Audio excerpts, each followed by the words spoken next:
चुनाव आयोग बिहार के बाद यूपी और पश्चिम बंगाल समेत 12 राज्यों और केंद्र शासित प्रदेशों की मतदाता सूची में हर योग्य वोटर की मौजूदगी सुनिश्चित करने और अयोग्य को बाहर करने की कवायद में जुटा हुआ है। लेकिन अफसोस यह है कि इस शुद्धिकरण पर सियासत विशुद्ध हो रही है। इस बीच कहीं से बूथ लेवल अधिकारी की मौत तो कहीं से नौकरी से इस्तीफे की खबर भी अचानक तेज हो चली है। ऐसे में सवाल यह है कि क्या सचमुच चुनाव आयोग के काम से बीएलओ दोहरे दबाव में हैं या फिर उनके जरिए कुछ राजनीतिक दल अपना हित साधने में जुट गए हैं। आज यही है जनहित की हमारी कवर स्टोरी। 12 राज्यों और केंद्र शासित प्रदेशों की मतदाता सूची का शुद्धिकरण जारी है। इसके साथ ही जारी है चुनाव आयोग की इस कवायद पर राजनीतिक महाभारत, क्योंकि मतदाता सूची की साफ सफाई पर विपक्षी गठबंधन इंडिया के घटक दलों को खासा ऐतराज है। लेकिन आलोचनाओं से इधर चुनाव आयोग का काम पूरी रफ्तार से जारी है। तस्वीरें उत्तर प्रदेश, मध्य प्रदेश, पश्चिम बंगाल और तमिलनाडु की हैं, जहां बूथ लेवल ऑफिसर घर घर दस्तक दे रहे हैं, मतदाताओं में फॉर्म बांट रहे हैं, फॉर्म भरवाने के बाद जांच पड़ताल कर उसे अपलोड कर रहे हैं। इन सब के बीच उत्तर प्रदेश का गौतम बुद्ध नगर जिला अचानक सुर्खियों में आ गया है। वजह है काम में लापरवाही बरतने के आरोप में 60 से ज्यादा बीएलओ पर एफआईआर और एक बीएलओ का वायरल इस्तीफा। इन दोनों ही मामलों का सच क्या है, एबीपी न्यूज ने जमीन पर जाकर पड़ताल की है। इस वक्त हम गौतम बुद्ध नगर जिलाधिकारी के कार्यालय पे मौजूद हैं, जहां हमने जिलाधिकारी से ये जानने की कोशिश की कि आखिरकार बीएलओ के खिलाफ जो एफआईआर दर्ज की गई हैं उसके पीछे की क्या वजह है। साथ ही एक बीएलओ जो पिंकी सिंह हैं, उन्होंने अपने पद से इस्तीफा दे दिया है, उसके पीछे की क्या वजह है। हालांकि जिलाधिकारी ने कैमरे पर कुछ भी बोलने से मना कर दिया और उन्होंने कहा कि एसआईआर को लेकर अगर कोई लापरवाही बरतेगा तो उसके खिलाफ सख्त कार्रवाई की जाएगी। गौतम बुद्ध नगर जिले के गेझा गांव की गवर्नमेंट टीचर पिंकी सिंह का ये इस्तीफा सोशल मीडिया में वायरल है। इसमें लिखा है कि उनके पास 1179 मतदाताओं के फॉर्म भरवाने की जिम्मेदारी है।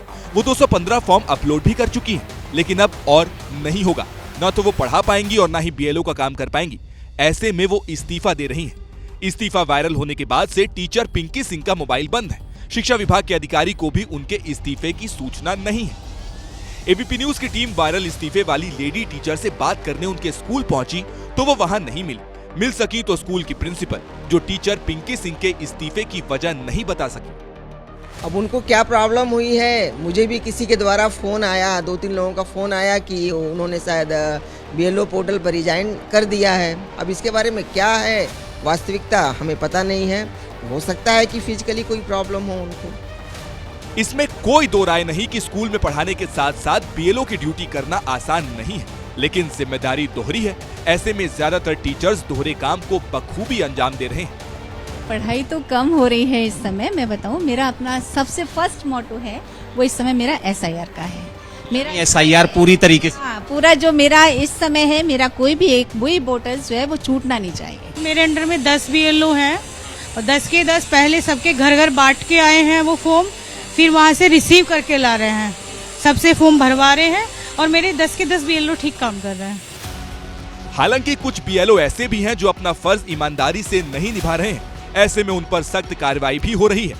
गौतम बुद्ध नगर के डीएम मेधा रूपम के आदेश पर अब तक 60 बीएलओ और 7 सुपरवाइजर पर लापरवाही बरतने के आरोप में एफआईआर दर्ज की गई है। इन पर लोक प्रतिनिधित्व अधिनियम की धारा 32 के तहत मुकदमा दर्ज हुआ है।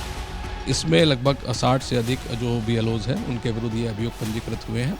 इनके द्वारा इस जो तहरीर है उसमें ये आरोप ये है कि इन कर्मियों के द्वारा जो निर्वाचन संबंधी दायित्व है इनका निरंतर उल्लंघन किया जा रहा है और जिससे निर्वाचन संबंधी कार्य प्रभावित हो रहा है। बहराइच में भी डीएम के आदेश पर एसआईआर की प्रक्रिया में हीला हवाली करने के आरोपी कुछ बीएलओ पर एफआईआर दर्ज कराई गई है। कुछ को सस्पेंड भी किया गया है। सस्पेंशन की भी कार्रवाई हुई है और एफआईआर की भी कार्रवाई हुई है और इसमें बाकी समस्त बीएलओ से मेरा अनुरोध है कि पूरी टीम के लिए जो कार्य 10 दिन में हमारा बचा हुआ सभी लोग मन से करें और इसको उस समय पूरा करें। एक तरफ बीएलओ पर लापरवाही के आरोप लग रहे हैं तो दूसरी तरफ दोहरे काम के बोझ में कई जगहों से बीएलओ की मौत की खबरें भी आ रही हैं। लखनऊ के शिक्षा मित्र विजय वर्मा की ब्रेन हेमरेज से मौत हो गई। परिवार के मुताबिक मौत की वजह काम का बेइंतहा दबाव है। थे, सुबह जाते थे, शाम को 5 साढ़े 5 बजे तक आते थे, फिर रात में आके तुरंत फिर जुट जाते थे काम में। बहुत टेंशन में रहते थे, कहीं इधर उधर आना जाना भी नहीं हो रहा था इसी BLO के चक्कर में। फ़ोन आते थे, उसी दबाव में था कि ये जल्दी करके दो, जल्दी करके दो, इसी दबाव में उसी के बाद ही से होने लगे थे। यकीनन परिवार को मदद मिलनी चाहिए। अगर वाकई BLO पर काम का दोहरा दबाव है तो उससे भी निजात दिलाने की पहल होनी चाहिए। चुनाव आयोग के मुताबिक उत्तर प्रदेश में 27 अक्टूबर 2025 तक 15,44,30,052 मतदाता हैं।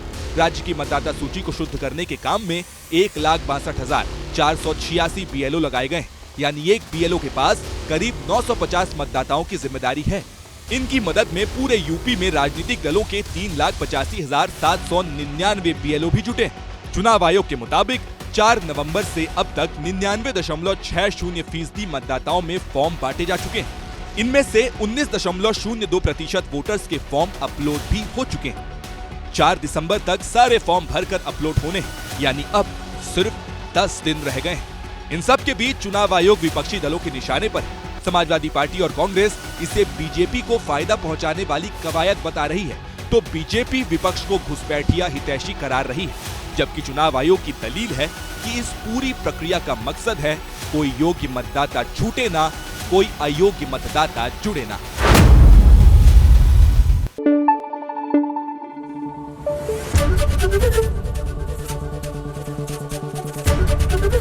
ABP न्यूज आपको रखे आगे।